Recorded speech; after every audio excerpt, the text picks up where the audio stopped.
会員の皆さん、お元気ですか？金井です。1月に波動調整を受けた方以外は随分と久しぶりになります。今年に入って原油波動会の活動を再開して早1ヶ月が過ぎました。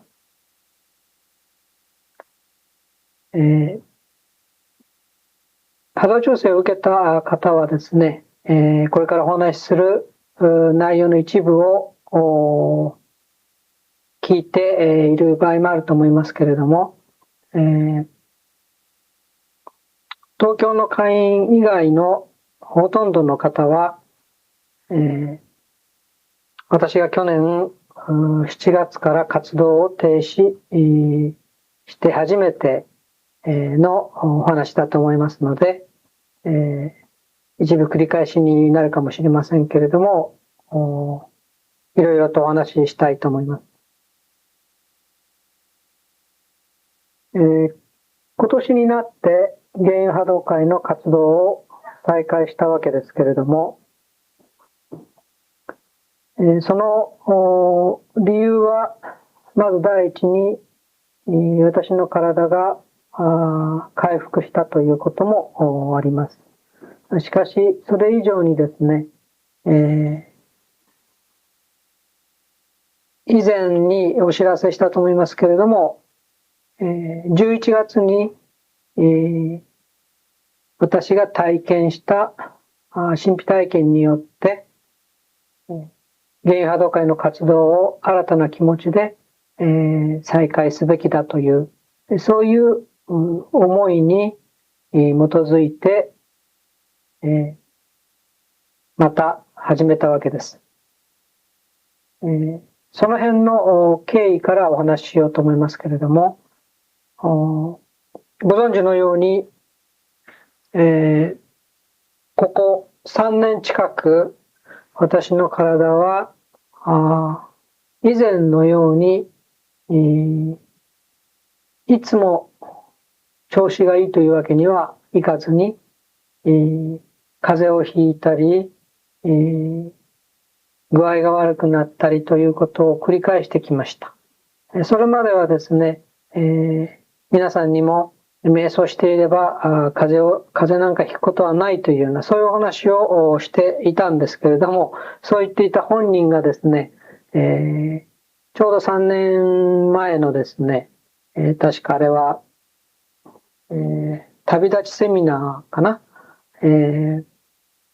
浜名湖でやったセミナーのあたりから年に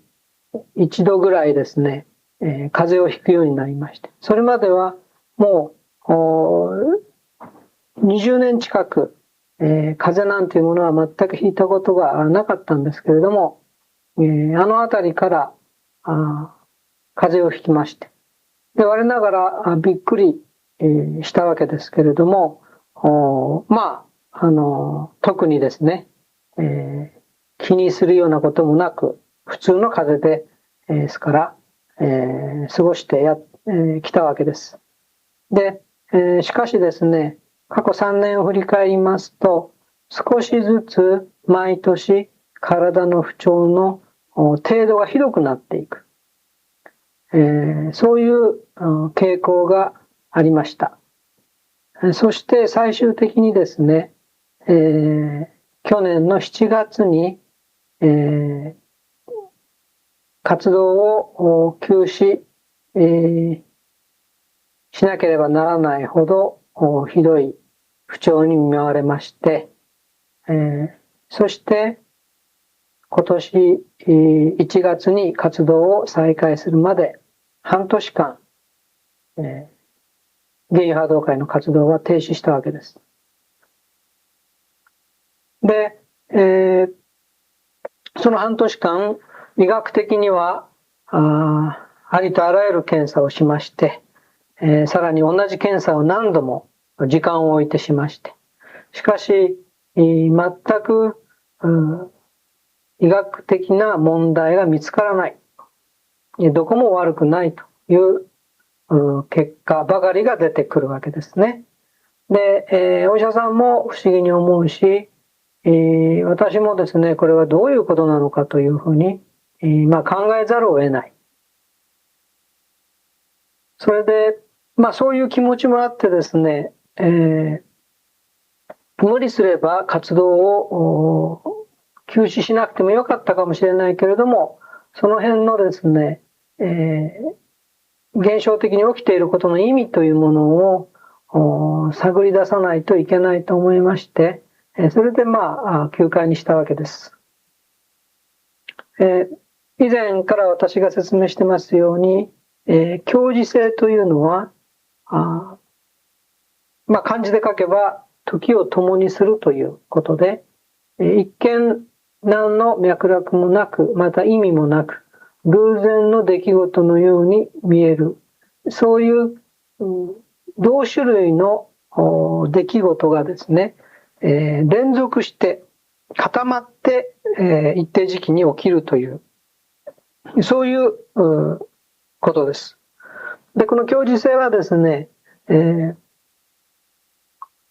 ほとんどの場合に意味があります。その意味というのはしかし、なかなかその時点では分かりにくい。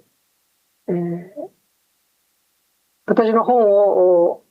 自己への道という本を読んだ方はご存知だと思いますけれども、私が昔スキーで怪我をした時に現れた教示性もですね、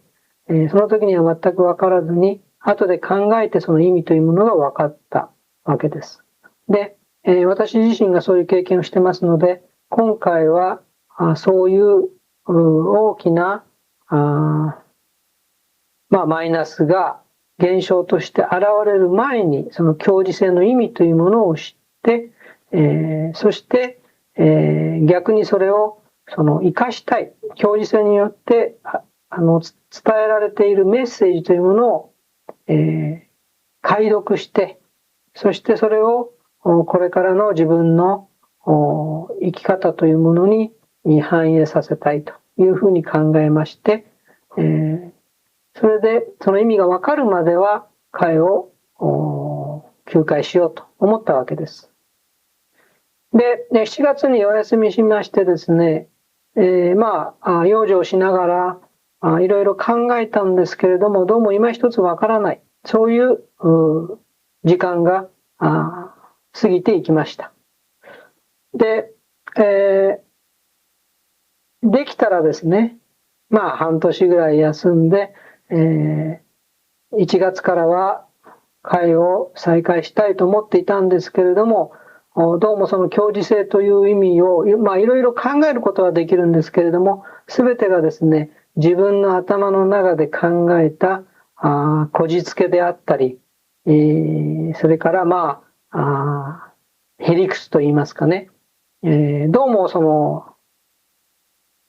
腑に落ちないと言いますか、ピンとこない、そういう状態が続きました。で、一部の方はご存知ですけれども、11月にですね、紀伊半島に行きまして、しばらく山の中を歩いてみようと思いまして。で、これもな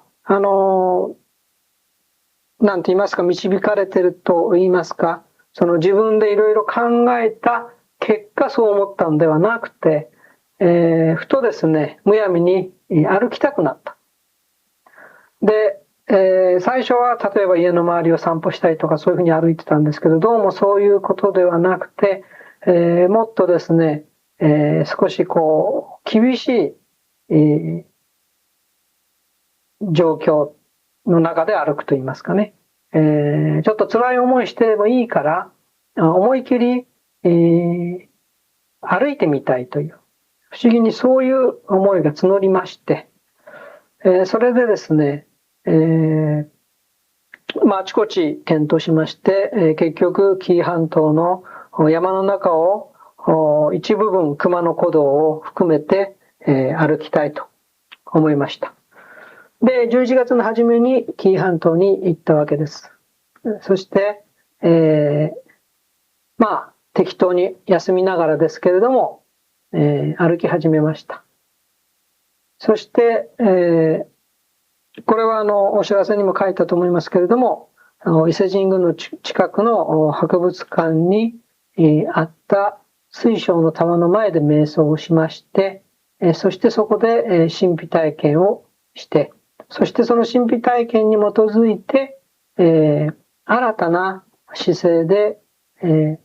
玄遊波動会に取り組みたいと思いまして、戻ってきたわけです。で、多くの方からその神秘体験っていうものはどういうものかという質問を受けまして、1月に波動調整を受けた一部の方には説明をしましたけれども、皆さん興味もあると思うし、それからこれからの玄遊波動会に私がどういう姿勢で取り組むかということの上でもですね、大事なことだと思いますので、ここで、すべての会員にですね、説明をしたいと思いますけれども、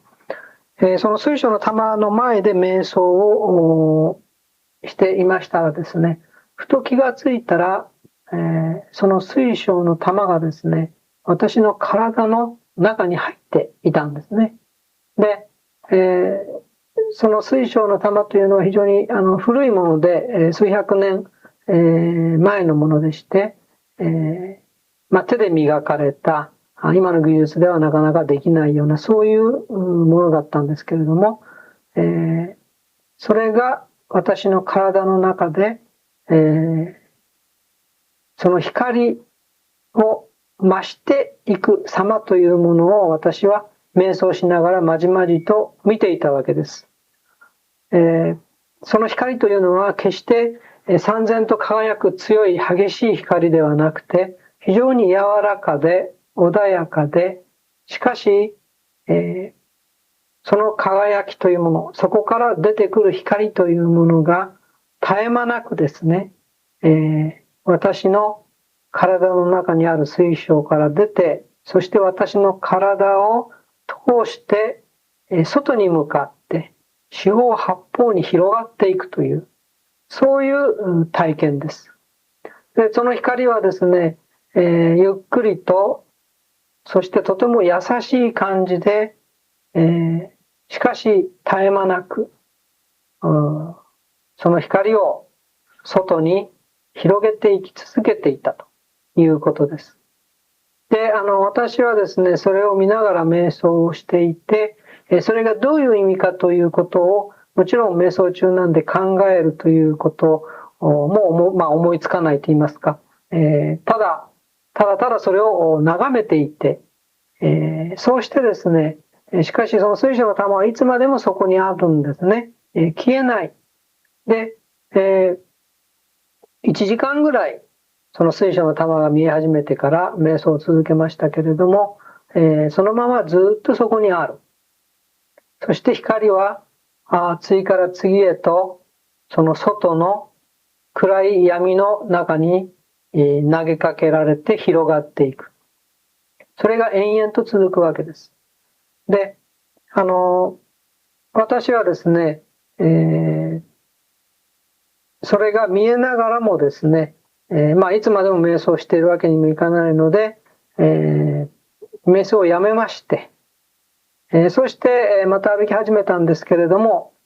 その間もですね、その水晶の玉は私の中にあって光り輝き続けているという、そういう体験です。で、それがですね、どういう意味を持っているのかということを考えながら、それからのですね、紀伊半島を歩くという行が始まりました。それで、いろいろ考えましたけど、その途中経過はさておき、結論はですね、私が、この水晶の玉の光のように穏やかに柔らかく優しく、しかしたゆまずに光を世の中に投げかけていく。で、それは光というのは何も立派なですね、選ぶったことではなくて、今まで私が自分の使命だと思ってやってきたこの瞑想というもの、玄波動瞑想というものを世の中に投げかけていくという、そういうこと以外にありえないという結論に達したわけです。で、このことと、この神秘体験と、それから、さっきお話ししました、私の体の具合が悪くなったという、それが繰り返されたというですね、共時性。これをどう考えるかということなんですけれども、結局ですね、私は今まで、もちろん玄波動瞑想を一人でも多くの人に知ってもらいたいと思ってこういう活動をしてきたわけだし、本も書いたし、それなりの努力をしてきたわけですけれども、その姿勢というものはですね、いわば、なんて言いますか、縁がある人が私のところに来て、そして私が提唱しているものを良しとしてくれれば、そういう人は玄波動瞑想を始めればいい。で、来る者はそのように拒まないし、それから去っていく人を追いかけるということもしない。ですから私は、玄波動瞑想とか玄遊波動会っていうものを今まで広告宣伝をしたりですね、会員を増やすということを目的に活動したり、努力をしたりと、そういうことをしたことはありません。私が考えていること、伝えたいことを皆に伝える場として、セミナーをやったり、それから出版の記念講演をしたり、そういうことはしてきましたけれども、そのようにこちらから動いて、この瞑想というものを広げていこうという、そういう気持ちはあまりなかったんですね。いわば例えて言えばですね、私はそういう、自分ではみんなのためにいいと思う、そういう自分の体験で実証された方法論というものを持っていて、そして、それを隠すことなく皆さんに、提示して、そしてそれを受け取るかどうかはそこに来た人たちの判断に委ねると。それでいいと思っていました。ですから瞑想を甘い蜜に例えれば、私が花で、そしてその花から蜜がいい香りがしてくる。それからそのいい甘い蜜がそこにある。で、それを花は花開くことで示していて、そしてそこに、そういうものを求めているものが寄ってくる。そして、自分に必要なそういうものを得て帰ると。そういう気持ちでやっていました。ですから、自ら動くということをしようとはしていなかったんですね。で、それで良いと思っていました。でしかし、この共時性を考えてみますに、今までしてきたことがそのまま良しとされないということは、私がそれまでと同じように活動をもう20年近くなりますけどしてきて、そしてその結果としてそういうふうに体がおかしくなって、活動を停止せざるを得ないような状態に、だんだんなってきたと。最初のうちは風邪ひいたりとか、それも年に1回とか軽いことで始まって、でしかし私がその共時性の意味というものに最初は気がつかないで、相変わらず同じような活動をしてきて、そして、その結果、その程度じゃこの男は言うことを聞かないと、偉い人が、天に増します偉い人がそう考えたのかもしれませんし、そういうふうにエネルギーが動いてですね、だんだんひどい目に遭わされて、そして、自分が良しと思う、いいと思ってやっていることが続けられなくなる、そういう状態に、されたわけですね。ですから、今までやってきたことをそのまま続けて良いという、それでもう何も問題がないということはない。これはわかるわけです。しかし、どこがいけないのか。どう変えればいいのか、それがわからなかったわけですね。で、そういう観点からですね、この水晶の玉の神秘体験を見ますと、明らかにですね、水晶の玉の光が私から外に向かって、たゆみなく穏やかに柔らかく広がり続けるということ。こういう姿勢というものを私は今まで取ってきてなかったわけです。この水晶の玉のようにですね、自分の力の及ぶ範囲内で、このゲンハード瞑想というものを、この世界に広げていく。そしてそのゲンハード瞑想が一人一人の、それと出会った人たちの心の闇にわずかでも一筋でもいいから光を投げかけるという、そういうことを私の側から求めて、そのための努力をする。私は花ではなくて、実際にそういう、良きものをもたらすものとして動かなければいけない。自分のいるところにじっとしていて、そして縁あるものがそばに来るのを待っているのではなくて、ここにこういういいものがありますよ。ぜひやってみてくださいというように、私の方から出かけていって、その良きものを指し示してあげると。そういうことが必要なんだと。水晶の玉の光はそういう意味だと受け止めました。そしてなぜこういう時期にそういう教示性が起き、神秘体験を与えられたのかというと、おそらくはですね、今まで20年間やってきた、その、私の使命の果たした、何と言いますか、その仕事の量と言いますか、やったことの量というのはですね、非常にわずかなものなんですね。ゲンハード瞑想の素晴らしさから比べたら、私が成し遂げたことということはほとんど皆無に近い。であるから、これからはですね、今までの20年間のと同じだけの、いわば活動量といいますか、仕事量っていうのは、私の年齢とか体力とか知力とかそういうものがだんだん衰えていくことは、人間として当然なわけで、従って、なかなか望むのは難しいだろうと。従ってですね、今までの20年と同じことをしていたら、今まで20年でできたもの以下のことしかできないということになるわけです。ですから、もし私がそのゲンハード瞑想というものの素晴らしさを自分にできるリミットいっぱいまでですね、この世界に伝えたいと思うならば、今までと同じやり方じゃ不可能だということが言えるわけです。で、そういうことをですね、私に知らせるために、私に気づかせるために、その教示性と神秘体験というものを与えられたのだと思うわけです。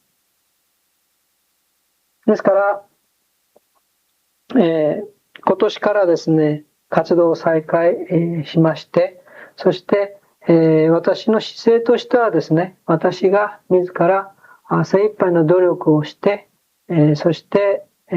今の会員の皆さんたちはもちろんですけれども、その他のまだゲンハード瞑想に出会ってない方たちにですね、その素晴らしさを知っていただくと。積極的に私が動いてそういうことをする。ゲンハード瞑想をですね、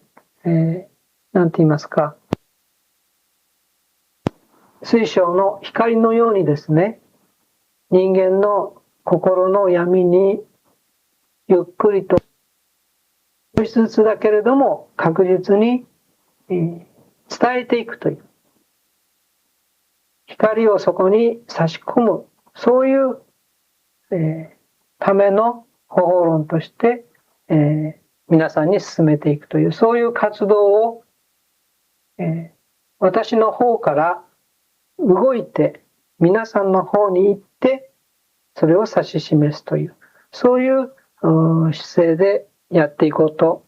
思っています。でもちろんですね、これは会員の皆さんに、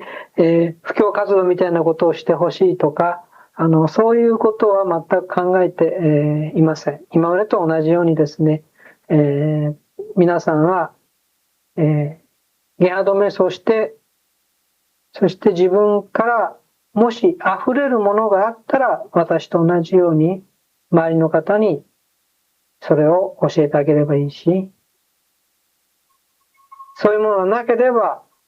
そのまま自分がゲハド瞑想していればいいわけで、それは各自皆さんが自分で考え、自分にとって一番適切だと思うことをすればいいわけです。ですからそういう意味では、これからの原油和道会の活動、私が皆さんにすること、そういったことを、そういう側面から見ますとですね、今までやってきたこととほとんど何も変わらないと思います。今まで話したことは、私が今までやってきた、その結果を踏まえてですね、私がどのようにこの原油波動会という場の中で生きていくかという、これからの生き方の姿勢の問題であるわけです。この先ほどから原波動瞑想が素晴らしいというふうに言ってますけれども、それはもちろん私が自分で体験をして、そしてそう信じているから皆さんにお伝えしているわけですけれども、皆さんもですね、それからどのような人でもですね、この瞑想するということは当然それなりの何か目的といいますか動機といいますか、そういうものがあるわけですね。で、それは具体的にはいろいろなことがあると思いますけれども、この原アド瞑想というのは具体的ないろいろなその人が持っている動機というものに対して、多かれ少なからですね、基本的なレベルで有効に働くと思います。例えば、現象面でも、で言えば、自分の体、肉体、それから、現象面の、例えば家庭とか職場とかそういうところでの問題。それから精神的なレベルの話では、例えば心の安定とか、それから苦しみから逃れるとか、自分の能力を発揮したいとか、それからもっと知的な、例えば真理を探求したいとか、神を知りたいとか、そういった欲求というものにきちんと本格的に応えていくものだと思います。それからさらに、そういう現象面とか精神面とかそういうものの元になっている、根源となっている命の力という面。この面でもですね、その命という根源的なエネルギーを活性化して、そしてそのエネルギーと一体になる、それを実感できる道を開いてくれます。このようにゲアード瞑想というのはすべての面で効果を発揮するものと信じています。で、それはですね、会員の皆さんはご存知だと思いますけれども、波動の基本的な3つの働き方、元と地と観という、そういう各々の波動の働きが整えられ、活性化されるわけです。話が少し飛びますけれども、先ほどのようにですね、私が瞑想を普及したいと、そういうふうに意識を変えまして、12月、紀伊半島から戻りまして、12月の半ばから準備を始めたんですけれども、この12月の半ばから1月の半ばまででですね、去年1年間に入会した人数と同じぐらいの人数の方が入会して、くれました。で、このように、ゲハドに同調していれば、そして意識というものを明確に持てば、必ず減少化するんですね。ゲハドに同調しているということが前提条件であります。同調してない欲望を持った場合、それは必ずしも実現できるとは限りません。しかし、ゲハドに同調している、それに沿った欲求であればですね、意識を強く持てば持つほど、それは減少化早くするようになります。そのいい例だと思うんですけれど、とにかく、新入会員も増えましたので、ここで、もう一度、ごくごく簡単に言いますと、弦の波動というのは減少化の波動と言いまして、減少面で働く波動です。ですから、自分の肉体とか、自分の行動とか、それから、その行動の結果とか、そういうものに関わる波動です。知の波動というのは知性の波動です。理性的なこととか知性的なこと、理性的なこととか知性的なこと、主に言葉とか数字とかそういうものを通して働く波動ですね。それから感というのは感性の領域で働く波動です。そういうように、波動には3つの大きな働き方がありますけれども、その3つの波動すべてをですね、弦波動は整え、そして活性化してくれるわけです。人間はですね、魂の個性という深いレベルでの、特徴を持っています。他の人にない自分だけの本当の意味での自分らしさ。自分が個別の存在としてこの世に生まれ出てきた原動力になったようなそういう特徴ですね。で、これを中心波動とか基本波動って言いますけれども、それぞれ私たちはその中心になる波動を持っていて、そして、その原土地と間がそれぞれ微妙にですね、その人特有のバランスというものを作っているわけです。ですから、弦波動瞑想するっていうことは、このバランスをですね、保って、それぞれの人が、それぞれの人らしく生きていくことができる。そういう意味で、弦波動瞑想は、命のレベルでは、その命のエネルギーを輝かして、そして、心と体を整え、そのようにその人がなることによって、その反応として生まれてくる現象というものに変化を起こしていく。そういうものです。現象の変化というものを多くの人が求めます。何か問題があるときにその問題を解決したい。で、私がいつも言うようにしかし、瞑想というのは直接的に第一義的にその現象を変化させようと思ってはならないということなんですね。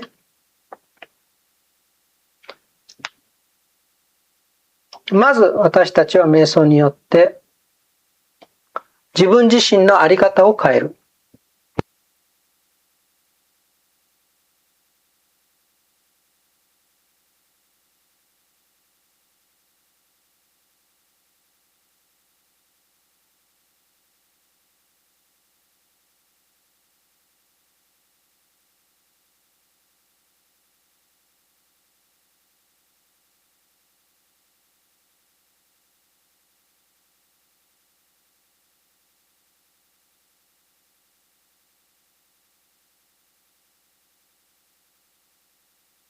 エネルギーが高まります。そしてその人の精神がより自由になることで適正な思いを持つようになって、そして弦の波動を整えることで体が整えられ、行動力が発揮されて、そういう総合的な変化の結果として現象が変わってくるということです。これが第一の現象の変化のレベルです。しかし、より深い第二のレベルの現象の変化というものがあります。それはですね、今言ったように、具体的に自分自身の在り方が変わることによって現象の変化が引き起こされるというよりは、その人の波動そのものに変化が出て、その変化した波動がその人から、出て、そしてその結果として良い現象を引き寄せていく。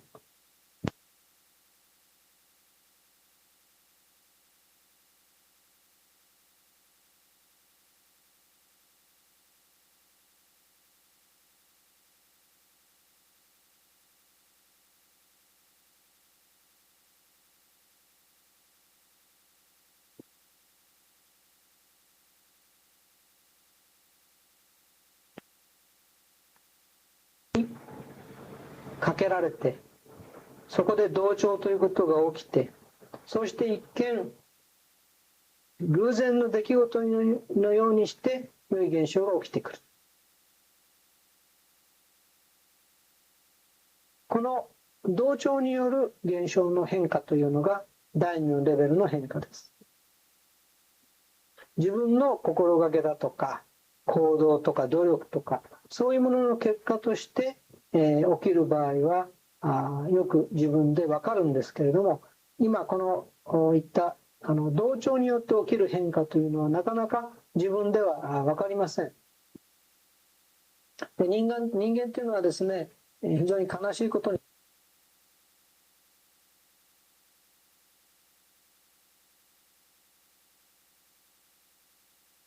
で理解できないと、納得できないとなかなかですね、それをその波動のおかげだとは思わないんですね。で、単についているとか運がいいとかそういったことで、済ませてしまう。で、本当に波動エネルギーの働き、その作用、それからそれによって生じる反作用、そういうことが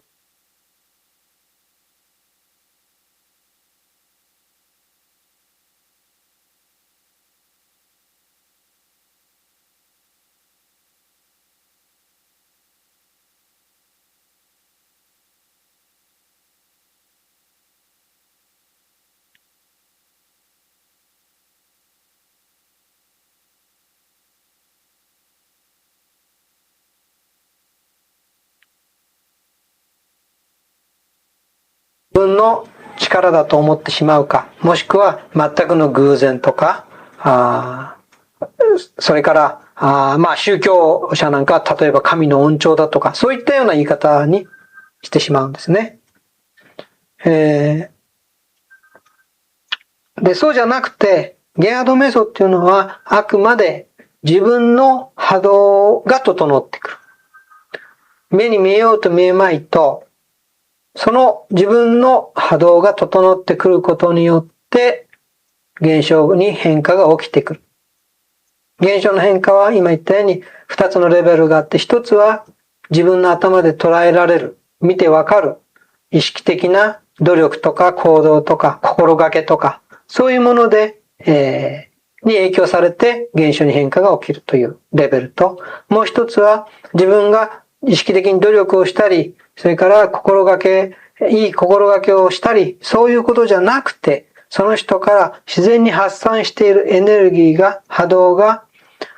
いわば世界と共鳴をして、その結果として相手に、現象に変化を起こすという、そういう2つのレベルがあるということです。そして私たちはそれをですね、謙虚な気持ちで感謝を持って、そして、その変化というもの、良き変化というものを受け入れていく、評価していく。そしてそれに励まされてまた芸波動瞑想をするという、そういう良い循環というものを作っていきたいわけです。しかしなかなかその瞑想を続けていくということは難しい。実際に自分で理解できない、そういう理由で良い現象が起きると、瞑想に対する評価っていうものをしない。自分の努力とか力とか能力とかそういうもので、良いものを獲得した。そういうふうに思って、しまう。それで瞑想をやめてしまう。瞑想してもしなくても変わんないと思ってしまう。そういう人もいます。それから逆の場合もありますね。それはですね、何か問題があったり、苦しいことがあったり、思うように物事が進まない。そうすると、瞑想しててもこういうことが起きるから、辛いから、苦しいから、楽にならないからと言って瞑想をやめてしまう。そういう人もいます。しかし、多くの場合ですね、こういうことがあります。これはなかなか理解している人が少ないんで注意しておきますけれども、瞑想しているとどんな人でも必ず多かれ少なかれ自分の中で、波動が強まります。整えられます。しかし一方、いつも言ってますように瞑想の本来の目的である自我から離れていく、自我から自由を得ていくという、そういう部分はその波動が強まっていく、整っていくスピードほどには進展しないんですね。そうするとどういうことが起きるかというと、エネルギーは高まっている。しかし自我はまだ強固である。そういう状態が一時的に生まれます。そうすると、どういう心理的な状態になるかと言いますと、自我が相変わらず強い。エネルギーが強まる。そうすると苦しみも辛さも強くなります。で、この苦しい、辛いということを以前よりも逆に強く感じるということが起きてきます。で、その辛さ、苦しさから逃れるために瞑想をやめてしまう。そういう場合もあります。で、これは例えればですね、健康な体になるために苦い薬を飲んでいて、その苦さに耐えられない。苦い薬飲むのは嫌だと。そう言って薬を飲むのをやめてしまう。そしていつまで経っても健康になれない。そういう人と同じことになります。結局人間というのは、その時々に何を一番大事だと思うのか。何が自分にとって重要かということを無意識のうちに判断しながら、すべてを選び取ってるわけです。人生というのは同時に二つのことができない以上、常に選択の選び取る連続です。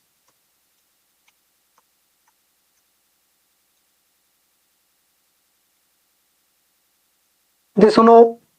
選択をするときの基準のしっかりと自分で意識的に確立しておかなければいけない。そうでないと目先の楽を求めるために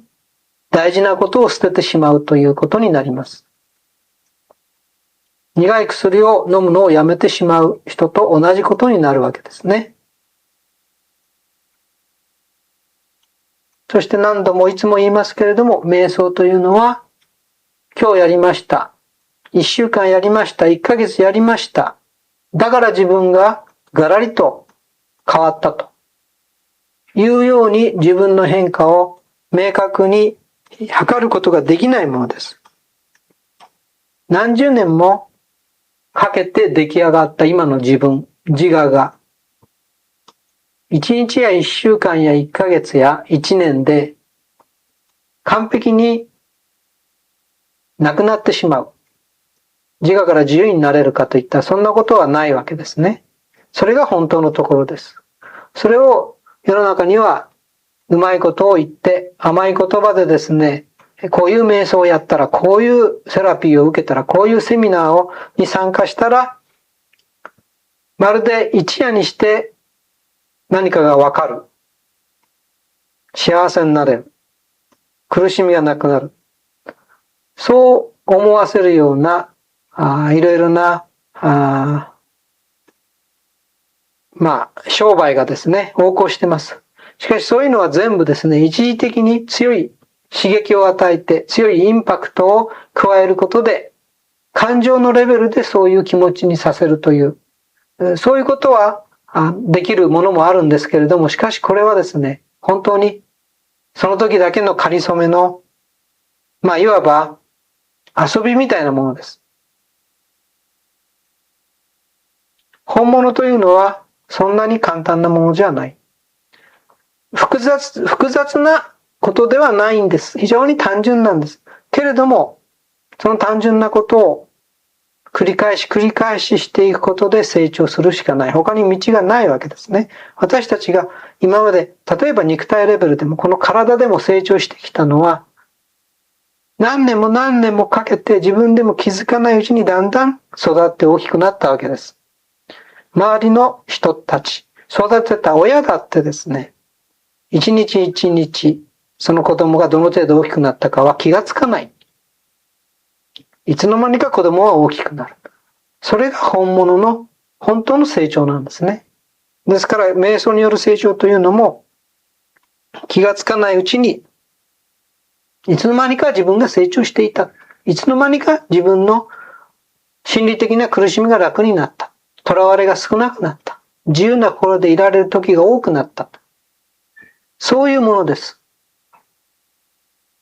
どうせ求めるなら本物を求めてほしい。一時の刺激的なインパクトの強い、そういう目先だけの表面的な、そういう偽物にエネルギーを使わないでほしいんですね。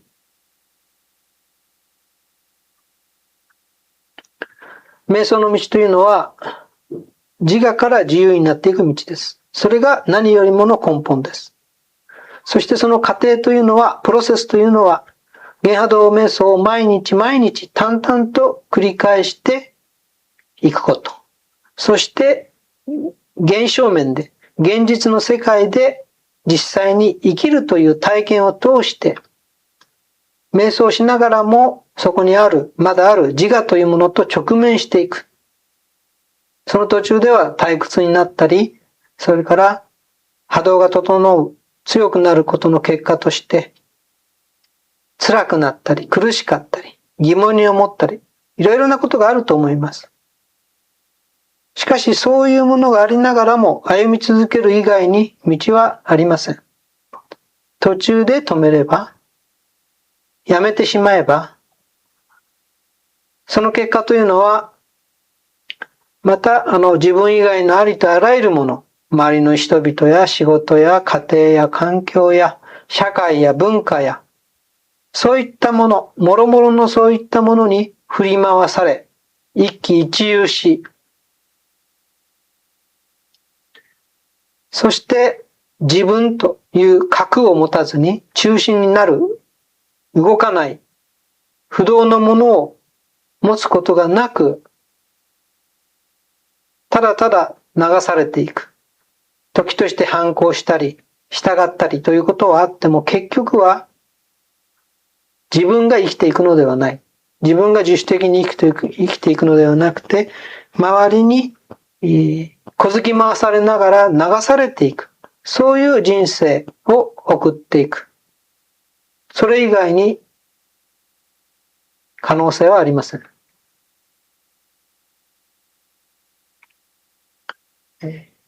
で、そういう人生から逃れるために、そういう人生ではなく、本当の意味で自律的に自主的に、死ぬときに、自分は本当に生きたと。自分が生きたんだと。そう思えるように、私たちはリハード瞑想をしているわけです。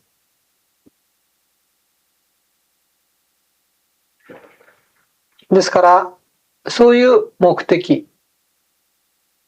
そういう意識を保って皆さんもこれから瞑想を続けてください。で、最初に言いましたように、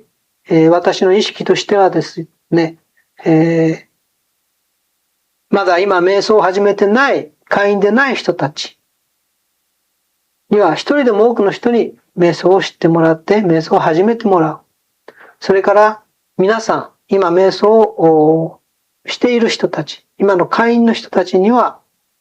ぜひ途中いろいろな困難とか迷いとかあるかもしれないけれども、瞑想を続けてもらう。で、そのためにいろいろな工夫や努力を以前にも増してですね、していきたいと思います。で、具体的には、まだいろいろ考えている最中で、あんまり張り切ってやってですね、また体がおかしくなっても、皆さんにご迷惑ばっかりかけちゃって、それこそ、何もならないのでですね、ぼちぼちやっていこうと思ってますけれども、一つはですね、一部の会員の方からも要望がありました、集中瞑想会というのをですね、できたらこの夏までのどこか、春から夏にかけてのどこかでやりたいと思ってます。で、これは、泊まりがけで、行ってですね、今までやっていたリトリートのように、ほどこうのんびりと自由時間が多くて、少し日常から離れた時間を持つという、ことよりもですね、瞑想に集中してもらう。そして、その集中した瞑想の内容について、私がですね、なんて言いますか、定期的に、回って皆さんと個人的に、面談をして、そして、その瞑想の内容というのをチェックしてですね、より、なんて言いますか、短時間で、瞑想に深く入っていくように、その方向を示す、もしくはその背中を押すと言いますか、そういうことをできるだけするような、そういうものです。で、これはそれなりの環境と言いますか、施設があるところで、やればですね、皆さんがあまりストレスを感じることなく、しかし、きちんと集中的に瞑想するということができるんじゃないかなと思いまして、いろいろ今、検討したり工夫したり、考えているところです。またはっきり決まりましたら、それはお知らせしようと思ってます。それからもう一つはですね、今日のお話にも出てきました、この弦の波動とか管の波動とか地の波動、その各々の波動をですね、個別にですね、整えたり活性化したり、そしてまず第一に大事なのはそれを感じ取るということ。そういうことのための研修会というのをですね、この1月から新しく入った方だけを対象に始めましたけれども、これを説明の部分を少なくして、今の会員の方は大体分かっていることが多いので、その部分を省いてもっと実習の時間を長くしたものを定期的にですね、会員向けにアレンジしたものをやりたいと思ってます。で、これはただ時間がですね、あんまりしょっちゅうやっても時間がかかっちゃうんで、どの程度の頻度でどういうふうにやるかっていうのを今考え中ですけれども、なるべく早い機会に開始したいと思ってます。それからあとリトリート、それからセミナー、こういったものはですね、今までやっていたものとやり方は基本的に変えないで、ただ他に今までやってなかったことを、今まで言ったようなことをやりますんで、回数は減らすと思いますけれども、年に1回とかですね、ずつやりたいと思ってます。それから、これがこの講話テープが今年第1回目のテープなんですけれども、こういう講話テープをですね、私が、自分の時間と、体力といいますかね、が許す限りですね、時々、皆さんにお送りするようにしたいと思っています。これは、ただ、なんて言いますか、定期的に遅れるとちょっとお約束が今しがたいので、お約束はできませんけれども、なるべくですね、定期適当な感覚を置いて、作ってお送りしたいと。霊界もなくなったことなので、そういうふうにして、私の話というものを聞いていただきたいなと思ってます。で、まだもう少し最終決定じゃないんですけど、今のところですね、考えているのは、このガネーシャの知恵、のですね、読本をしようかなと考えています。以前全てを受け入れての読本を何年もかけてやりましたけれども、書いてあることの細かい説明ですね、解説をしてきましたけれども、今度はですね、ガネーシャの知恵に書いてあることを、私がもう一度自分が書いたもんですけれども、読み直して、そこに、説明が不足しているとか、それからこういう意味だとか、そういうことをですね、より深いレベルで皆さんに理解してもらうための、そういう手助けになればと思いまして、